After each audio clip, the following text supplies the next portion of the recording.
gitu di Indonesia klub-klub itu mungkin ada beberapa yang sekarang sudah mengontrak pemain jangka panjang gitu ya, ada mulai lah, ada 3 tahun, ada berapa tahun gitu. Cuman masih ada nih beberapa pemain di Indonesia yang hanya dikontrak 1 tahun. Ini kenapa sih sebenarnya? Cuman dampak buruknya itu tadi, setiap klub kemudian kesulitan untuk mempertahankan skuad yang sudah ada. Iya benar. Sistem cara klub ambil pemain juga masih lumayan jadul ya. Oke lah, tidak ada yang salah daripada beli kucing dalam karung kan. Iya. Apa yang dimegoin 80 juta? Nah, ini salah satu contoh bagaimana pengembangan usia dini kita masih sangat jauh daripada bagus.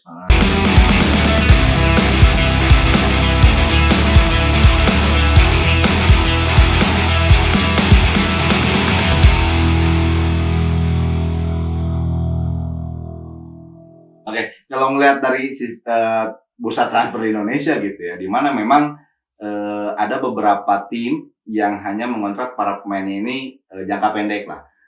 Ini sebenarnya kalau saya lihat bahwasanya ini akan mempengaruhi kepada performa tim di setiap tahunnya, karena si tim ini hanya bisa melihat pemain tersebut hanya dalam 1 musim. Terus ketika memang tidak sesuai ekspektasi, tim ini akan terus mencari pemain sehingga akhirnya tim ini tidak akan kuat secara komposisi pemain karena bongkar pasang itu sendiri gitu. Kenapa gitu di Indonesia klub-klub itu mungkin ada beberapa yang sekarang sudah mengontrak pemain jangka panjang gitu ya, ada mulai lah, ada 3 tahun, ada berapa tahun gitu. Cuman masih ada nih beberapa pemain di Indonesia yang hanya dikontrak 1 tahun. Ini kenapa sih sebenarnya? Ya banyak ya faktornya. Salah satunya adalah bagaimana penyelenggaraan liga resminya. Ya, jadwal kan masih jadi problem sampai tahun sekarang. Dari zaman orang SD aja. Sekarang nggak ada perubahan. Seluruh kuliah masih gitu aja. Jadwal liga kapan? Betul. Bergulir sampai kapan? Betul. Nah itu kan salah satu faktor yang membuat klub kemudian tidak berani ngontrak panjang tuh, salah satunya itu kan. Oke. Ya sekarang gini logikanya, kalau misalkan tim A mengontrak pemain 5 tahun lah katakan gitu. Tanpa ada kepastian tiap liga itu dimulai awal tahun kah, akhir tahun, pertengahan, kan random kan? Iya. Kan ada kemungkinan misalkan kalau jedanya 1 tahun, tapi 1 tahun dia gabut, gaji buta. Nah itu tadi ekosistem keprofesionalan sepak bola kita masih belum jauh, belum sampai. Itu salah satu faktornya. Kedua adalah bagaimana yaitu ke masalah finansial. Ya bagaimana tim mengontrak dengan jangka panjang, artinya dia harus siap selama durasi kontrak itu ada. Jadi harus siap memenuhi hak si pemain ini kan? Iya betul. Cuman dampak buruknya itu tadi, setiap klub kemudian kesulitan untuk mempertahankan skuad yang sudah ada. Iya benar. Ya mudah-mudahan, ya makanya saya gini tadi kan bilang bahwa saya sangat respect lah dengan apa yang dilakukan oleh Ran gitu, dengan berani dia memberikan warna baru lah sebagai tim baru gitu, sebagai meskipun histori masih ya baru kan, baru artinya belum memiliki histori panjang, tapi gebrakannya oke gitu. Yang berdampak bagus gitu. Nah kedua kan kalau kita lihat sistem cara klub ambil pemain juga masih lumayan jadul ya. Masih banyak kayak misalkan gini lah, bicara trial. Sampai musim sekarang nih mau 2023 klub gitu tuh masih banyak yang men-trial pemain. Ya oke lah, tidak ada yang salah daripada beli kucing dalam karung kan. Cuman ketika kita melihat masih ada trial seperti bahkan sekelas Persija yang tim tradisional, tim papan atas, tim besar yang menjadi trend center untuk klub-klub lain masih melakukan itu. Tidak ada yang salah dengan trial, tapi ini kan mengindikasikan bahwa sistem klub dalam merekrut pemain itu masih belum profesional banget gitu. Nah kita bicara Eropa, kita bicara tim-tim yang sudah maju atau negara-negara maju misalnya, rekrut pemain itu kan kenapa mereka berani transfer? Karena mereka sudah melihat pemain ini jauh-jauh hari, ada scouting talent yang kemudian memberikan masukan kepada pelatih kepala, ada direktur teknik yang mengatur bagaimana klub ini punya filosofi bermain kayak gimana, kemudian scouting talent membantu karena mencari pemain yang cocok dengan filosofi tim, misalkan kayak gitu kan. Akademi, bagaimana pengembangan usia dini ini kan jadi pemasok untuk tim skuad utamanya. Nah berarti kondisi kita sekarang masih trial dan sebagainya, ini mengindikasikan kita belum sampai ke sana. Jadi kalau bicara tentang talent scouting ya, karena kan kita tahu nih Indonesia ada nggak sih sebenarnya talent scoutingnya tuh di setiap tim gitu. Dan juga harusnya jadi evaluasi buat semua tim gitu. Mudah-mudahan sudah ada yang pakai talent scouting. Namun saya tanya gitu, Pak Male, Bung Male, Bang Male, calon bapak. Calon bapak. Seberapa menguntungkan sih kalau misalnya sebuah tim merekrut talent scouting yang benar-benar ditunjuk untuk misalnya nih kita mencari pemain asing ke seluruh negara gitu. Sebenarnya seberapa menguntungkan sebenarnya?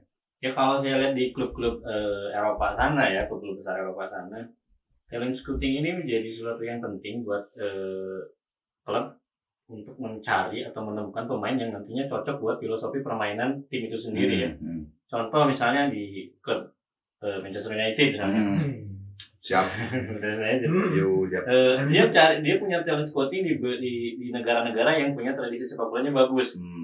Di Brazil misalnya. Nah, dari talent scouting ini si klub nantinya dapat informasi ada pemain-pemain yang bagus yang nantinya bisa ditransfer yang cocok untuk permainan tim itu sendiri. Nah, di Indonesia, saya nggak tahu nih di Indonesia nih ada nggak talent scouting gitu kan? Mungkin ya kalau secara talent scouting secara profesional mungkin belum ada. Tapi kalau misalnya di Jawa Barat nih ada kompetisi usia muda, terus direkomendasikan untuk masuk misalnya ada delegasi dari sebuah tim profesional entah itu mau Persib, mau Persikap atau apa, mungkin ada ya untuk melihat dan memantau kompetisi di usia muda itu. Nah, kalau untuk secara yang tadi saya bilang buat di klub-klub Eropa kayak di sana, saya nggak tahu gitu. Saya belum tahu ada atau tidaknya talent scouting yang seperti itu kalau di Indonesia gitu. Tapi intinya penting kan berarti. Intinya penting kalau menurut saya. Contohnya kan MU bisa datengin Maguire. Itu penting banget. Nah, itu mungkin talent scoutingnya di negara sendiri. Talent scoutingnya itu nggak bagus lah kalau apa ini Maguire 80 juta. Sabar. Efek puasa 7 tahun. Sabar. AC Milan aja 11 tahun tapi juara, Bro. Iya. Jadi sebenarnya kalau melihat dari tren transfer di Indonesia itu menarik sebenarnya. Karena kayak sekarang nih, tahun sekarang nih, kemarin ada Marukawa datang dari Jepang, tiba-tiba banyak agen yang menawarkan pemain-pemain Jepang ke Indonesia. Sebelumnya ada pemain Brazil semua yang ditawarkan lagi. Lalu sebenarnya apakah memang ini adalah katakanlah si agen yang menawarkan pemain dengan satu negara gitu. Misalnya kayak sekarang Jepang semua yang ditawarkan. Ataukah memang ya itu tadi karena Indonesia tidak punya tim talent scouting, jadi akhirnya mereka katakanlah matanya cuman sedikit untuk melihat para pemain gitu, hanya dilihat dari berdasarkan rekomendasi dari agen. Iya, karena ekosistemnya belum terbentuk. Pada dasarnya kan itu. Jadi sistem marketnya itu market kayak pasar kaget gitu. Iya ya. Kalau dianalogikan Marukawa itu kan berhasil menaikkan value pemain-pemain Jepang lagi ya. Betul. Bicara pemain Jepang mah dari 2010-an kalau nggak salah pemain Jepang udah banyak. Udah ada, tapi nggak banyak kok. Nggak banyak. Ada tapi berapa? Mulai zaman-zamannya Shohei Matsunaga. Betul. Gitu, udah banyak. Marukawa naikin level pemain. Terbukti musim selanjutnya pemain Jepang kayak banyak dicari kan. Betul. Dicari tuh maksudnya dalam artian dicari karena dicari dan ditawarkan. Ditawarkan lah ya. Ditawarkan oleh agen. Ya ekosistemnya yang ya sistem berarti sistemnya belum benar-benar konkret itu, belum benar-benar jelas. Agent tuh harusnya levelnya di mana aja, kapasitasnya sampai mana, kemudian grade pemain, bahkan grade pemain. Saya kalau ingat transfer tuh masih ingat zamannya kita ada marquee player, ingat nggak? Oh iya. 2017 ya. 17. Ya, Asian yang paling mencuri perhatian. Si Cole itu ya. Si Cole. Dua-duanya versi. Yang lain tuh. Iya, 2017 ada marquee player kan, masih ingat. Mereka kan juga punya agen dong pasti. Gini, indikasi bahwa sepak bola kita belum konkret secara sistem dan sebagainya. Saya masih ingat 2017 di media Thailand, 2007 Asian itu datang ke Asia Tenggara kalau nggak salah. Karena beberapa media, cuma saya lupa nggak bisa nyebutin medianya apa gitu. Asian itu datang ke Asia Tenggara mau main di Thailand. Dia ditawarkan ke klub Thailand. di Thailand sudah sangat bagus, bro. Kan kalau bicara Liga Thailand berarti liga terbaik Asia Tenggara. Dia masuk 5 besar kompetisi Asia. Berarti sudah bagus lah gitu. Di sana sudah sangat jelas aturannya bagaimana, kemudian pemain asing itu standarnya gimana, medical check up-nya harus sampai mana. ASEAN tidak lolos di Thailand, artinya dia tidak bisa masuk tim sana, karena ada regulasi yang tidak bisa dipenuhi oleh ASEAN ketika itu.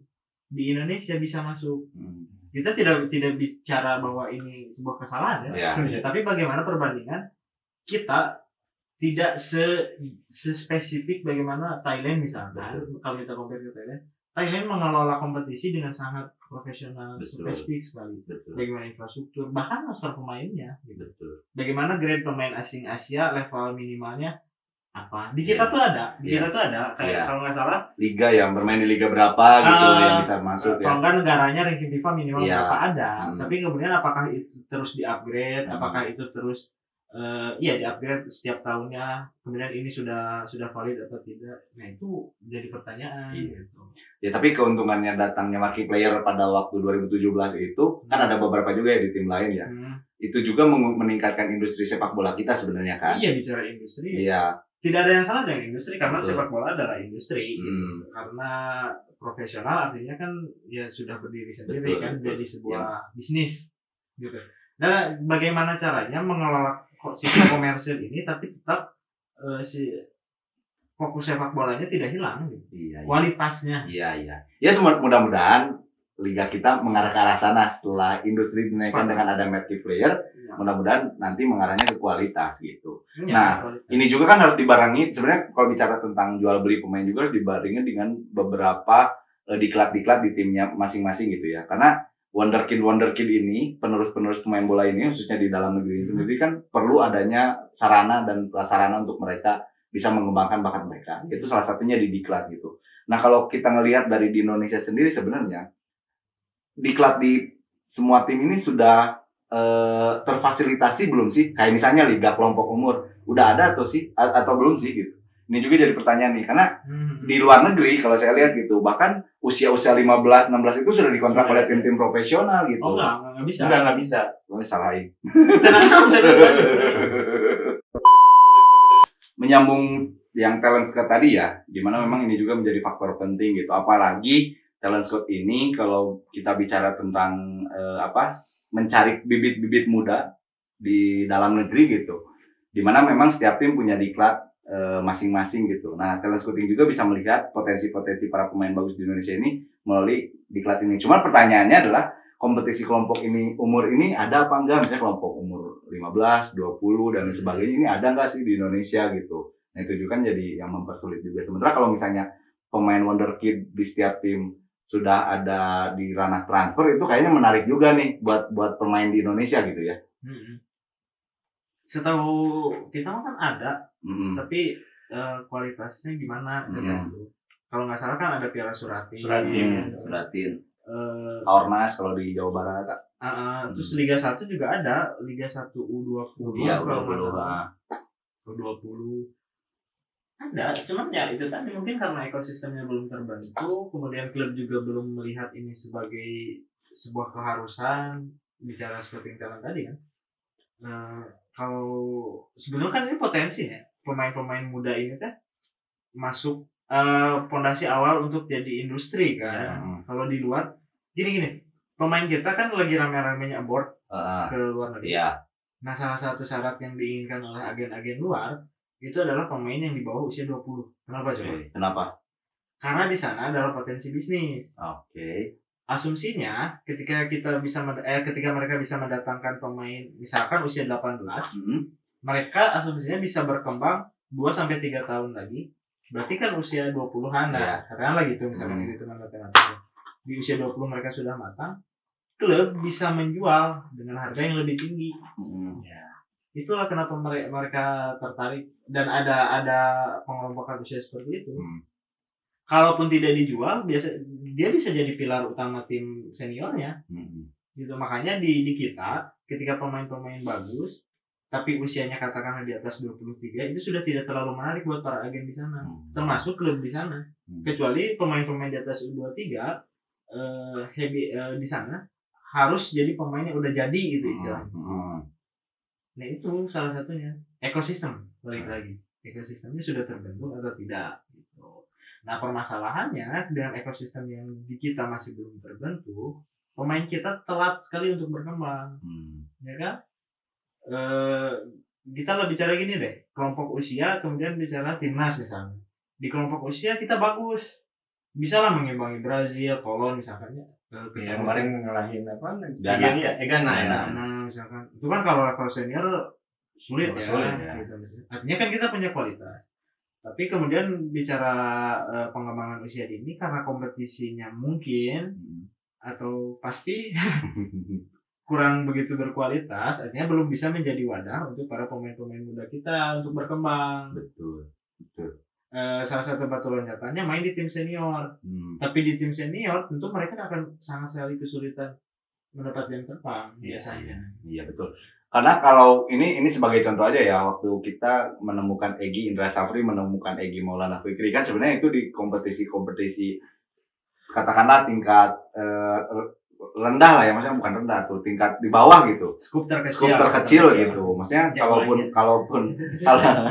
kalaupun memang ini dimaksimalkan gitu ya kayaknya gitu ya, ini kan bukan hanya tentang proyeksi tim masing-masing ya, tapi ini juga proyeksi untuk timnas di masa depan. Sampai sekarang kan kita tahu Egy menjadi pilar utama di timnas kita, termasuk juga dia pemain abroad di luar negeri gitu ya, di Lecce Gedang.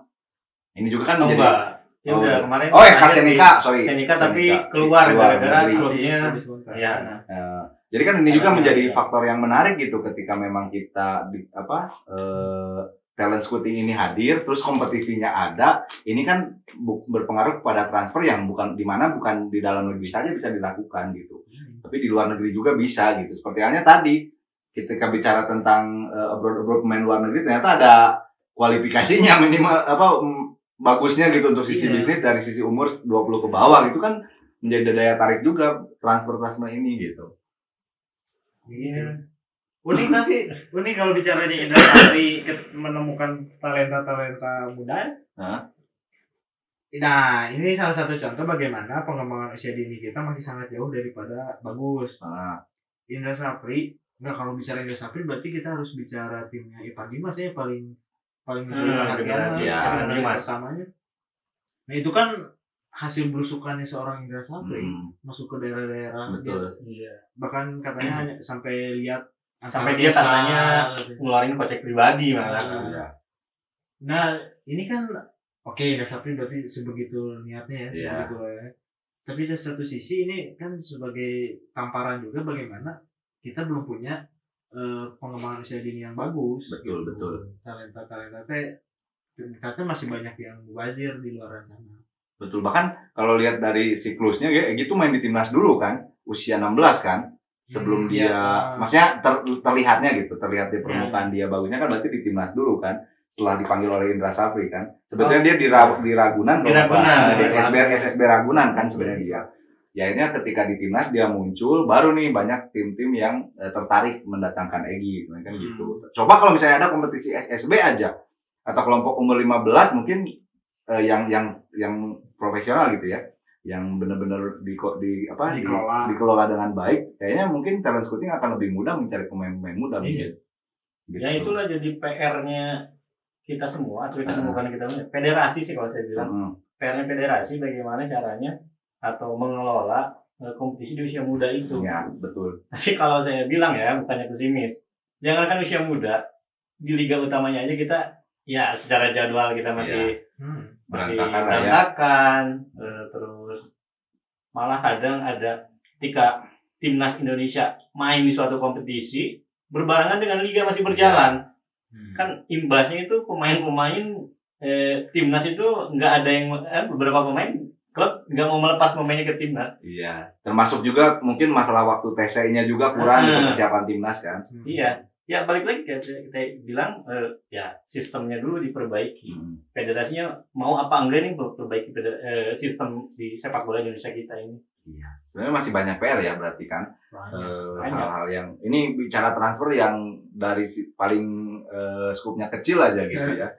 Belum lagi dari pengelolaan setiap tim, mengelola diklat, belum lagi mengelola pemain-pemainnya dan lain sebagainya, itu masih banyak PR lah sebenarnya. Tapi dari sisi posisinya begini ya, klub-klub Indonesia yang tadi bilang belum seprofesional klub-klub luar sana, ada kemauan. Kalau sekarang saya lihat ada klub-klub Indonesia ada kemauan untuk menuju ke sana. Iya. Contoh waktu kita pertama ada ISL ya, tahun berapa ISL itu 2011 apa 2014 mah Persib juara pokok. Iya, 2007 ke sini lah. Iya. Di sana kita waktu mau bikin Indonesia Super League itu kan ada itu ya, ada indikator-indikator buat supaya klub bisa ikut kompetisi. Verifikasi ya, dari mulai segi lapangan, infrastruktur segala rupa. Di sana masih banyak pengecualian karena klub-klub secara infrastruktur masih kurang gitu kan. Yeah. Akhirnya ya dari segi stadion lah. Kalau dulu masih umum ya, kalau misalnya hujan, lapangannya becek, banjir, udah kayak ngaru bagong kalau misalnya orang Sunda.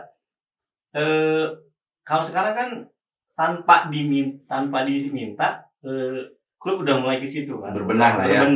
Udah ada beberapa klub yang menyewa stadion jangka panjang. Iya. Walaupun stadionnya milik Pemda kan. Iya.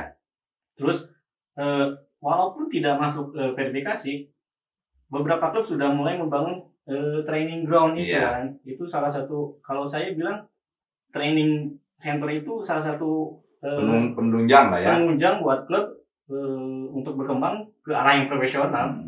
Secara permainan sebuah tim pelatih bisa menerapkan taktik dengan baik kan, dengan mudah. Nggak kayak sekarang misalnya masih ada beberapa klub yang harus cari-cari tempat latihan, terus dengan lapangan yang perputaran lapangannya bila kemana-mana lah, ancul-anculan itu berpengaruh ke permainan klub itu sendiri kata saya. Itu positifnya klub-klub Indonesia sudah walaupun tidak diarahkan sudah mengarah ke sana. Ya kalaupun saya bilang juga klub Indonesia itu hebat-hebat sebenarnya. Betul. Hebat-hebat kenapa? Bisa mengambil keputusan yang tiba-tiba, kayak misalnya jadwal yang tiba-tiba berubah, tiba-tiba berhenti. Ya, klub Indonesia udah bisa mengatasi itu. Beradaptasi lah ya dengan keadaan itu. Tapi saya juga sepakat sih sebenarnya tim-tim Indonesia sekarang semakin berbenah, termasuk mereka juga sudah memenuhi beberapa kualifikasi yang dibutuhkan untuk timnya sendiri sebenarnya kan, walaupun memang ada verifikasi dari PSSI dan sebagainya, tapi setidaknya mereka sudah membuka mata bahwasanya ini loh keperluan untuk tim. Ini juga bagus sebenarnya untuk ekosistem, selain tadi yang kita bahas tentang cara atau sistem transfer yang harus mulai diprofesionalitaskan. Kedua mungkin dari sistem diklat dengan penunjang kompetisinya. Dan yang selanjutnya adalah kebutuhan sarana dan prasarana. Iya, benang merahnya kan ketika bicara sepak bola semuanya stakeholder itu kan semuanya berikatan. Ini kan obrolan sejauh ini awalnya pramusim transfer kan bisa sampai sejauh ini. Betul. Karena Karena kita bicara sepak bola ya semuanya berkaitan gitu. Terintegrasi lah ya. Terintegrasi dan bicara kemajuan klub, oke, itu perlu diapresiasi, tapi kemudian itu tidak cukup untuk meningkatkan kualitas sepak bola di suatu negara. Karena federasi lah yang seharusnya tetap yang memegang peran penting itu federasi. Yang memberikan rule-nya kan harusnya federasi. Betul. Banyak contoh kita bicara Malaysia misalnya. Iya. Mereka punya satu klub yang kemudian jadi training center. JDT. Kurang hebat tuh, maksudnya JDT standarnya udah Eropa kan, mulai dari stadion, bagaimana mereka mentransfer pemain, dan scouting talent mereka jalan. Iya. Dan sampai terakhir Abimanyu bisa terdeteksi oleh mereka gitu, pemain muda, kemudian mereka lihat bukan cuma kualitas tapi potensi ke depan. Meskipun kemudian Abimanyu sekarang balik lagi ke Indonesia, tapi bagaimana JDT punya keprofesionalan itu. Lalu kita lihat bagaimana Malaysia dengan prestasinya. Artinya kalau kita hanya mengandalkan klub saja tanpa rule yang jelas dari federasi, belum cukup untuk mendongkrak prestasi timnas atau negaranya. Malaysia contohnya. Ya berarti kan harus ada kesepahaman tupoksi, tugas pokok fungsi antara federasi dan klub. Jadi keduanya akan bertemu nih, benang merahnya akan ketemu nih titik poinnya sih. Ya, jadi kesimpulannya memang kalau tadi kan benar kata Bung Ian ya, bahwasanya bahasan awal kita adalah pramusim, lalu kita ngebahas transfer, lalu ternyata memang kalau di breakdown lagi banyak juga yang harus kita bahas gitu. Dan ini panjang juga sebenarnya. Tapi kalau kita simpulkan bahwasanya pramusim ini menjadi bisa berkualitas jika memang dikelola secara profesional, dilihat mana kekurangannya di tahun ini, lalu dievaluasi tahun depan, lalu dari sisi transfer juga ini harus ada kesepahaman antara rule yang diterapkan oleh federasi, termasuk juga sebutannya keprofesionalan dari setiap tim. Lalu kita bicara juga beberapa tadi dari mulai diklat dan lain sebagainya, itu juga harus menjadi hal penting bagi persepak bolaan kita, karena itu juga saling menunjang, bukan hanya mementingkan klub juga, tapi nanti akhirnya gitu timnas juga akan melahirkan pemain-pemain bagus dari jika memang dikelola dengan secara profesional. Sepakatnya. Mungkin ada tambahan sebelum kita tutup? Ya intinya begini ya, kita jangan dulu berharap prestasi timnas kita jauh ke depan ya, kalau sistem liganya juga belum diperbaiki. Karena kemajuan suatu sepak bola suatu negara itu bisa dilihat dari kompetisinya juga. Betul. Paling itu sih kalau saya bilang yang bisa nambahin. Muyan ada nambahin? Iya, dua poin besar, intinya 2 poin besar dalam membangun sepak bola itu, 1 kompetisi, 2 adalah pengembangan usia dini. Ya, itu penting sih sebenarnya. Saya berharap sih sebenarnya pengembangan kompetisi usia dini ini selalu ada gitu ya di Indonesia gitu, karena dan terus membaik karena ini juga untuk masa depan pemain kita. Nggak selamanya yang ada di timnas senior itu akan terus bermain di timnas senior. Tidak selamanya tim senior di klub itu pemainnya itu aja, otomatis butuh regenerasi, dan ini perlu kita berharap kan 2 poin ini berjalan, dikembangkan beriringan ya. Kalaupun tidak masalah kalau diprioritaskan salah satu dulu. Asal jangan ditinggalkan. Misalkan kita mau fokus dulu di pengembangan usia dini, tapi kompetisi juga diperbaiki. Betul. Tapi difokuskan salah satu nggak ada masalah. Misalnya kita compare sedikit ya. Kita bicara Asia Tenggara, maka kita akan bicara Thailand dan Vietnam. Ini kan 2 kekuatan yang sekarang sangat sulit sekali dihentikan dominasinya. Nah, ini bisa jadi kaca gitu untuk kita belajar. Thailand punya kompetisi, kekuatan mereka ada di kompetisi. Mau pelatihnya grade-nya Stephen Pokin itu grade-nya dia pelatih klub liga domestik. Tapi dia bisa meramu tim sebaik itu. Karena mereka punya fondasi kompetisi yang bagus. Mereka Pokin tahu untuk ngambil pemain untuk timnas itu dari mana. Kemudian kualitasnya, standarnya sudah ada di mana. Itu karena punya kompetisi. Kita bicara Vietnam misalnya. Vietnam kompetisi tidak terlalu baik sebetulnya. Maksudnya tidak terlalu jauh lah dengan kita. Tapi mereka punya kualitas di pengembangan usia dini. Mereka membangun itu kalau tidak salah sekitar 2012-2013. Sehingga ketika Pak Hang Seo datang 2017-an, pengembangan usia dininya sudah ada. Jelas mau ambil pemain dari mana, filosofinya apa. Ya tinggal gitu. Nah, Indonesia harus banyak belajar dari situ. Dan kita punya dua-duanya loh. Kita punya dua-duanya. Resource-nya dua-duanya ada ya. Dua-duanya ada dan bagus. Maksudnya modalnya sangat besar. Betul. Tinggal bagaimana dikelolanya itu aja. Mau atau tidaknya federasi itu berbenah. Betul. Nah, itu mungkin ya obrolan kita hari ini. Panjang. Panjang banget. Kemana-mana. Dan disclaimer ini analisa dan dari perspektif kita. Barangkali kalian setuju silahkan komen. Barangkali kalian tidak setuju silahkan komen juga. Jadi cukup sekian pembahasan kita di sisi sepak bola hari ini. Dan mungkin boleh ya untuk yang nonton komen misalkan kita mau bahas apa gitu. Saya juga butuh referensi dari kalian. Barangkali kalian punya tema untuk bahasan kita minggu depan apa. Itu mau bahas Manchester United bisa Manchester United. Saya Persib juga. Silakan tinggalkan di komen biar kalian juga bisa melihat analisa kita dari sisi yang kalian harapkan. Mungkin sekian dari kami, ketemu di minggu depan, dan jangan lupa bagi kalian untuk like, comment, and subscribe, lalu share ke teman-teman kalian. Gratis. Oke. Bye.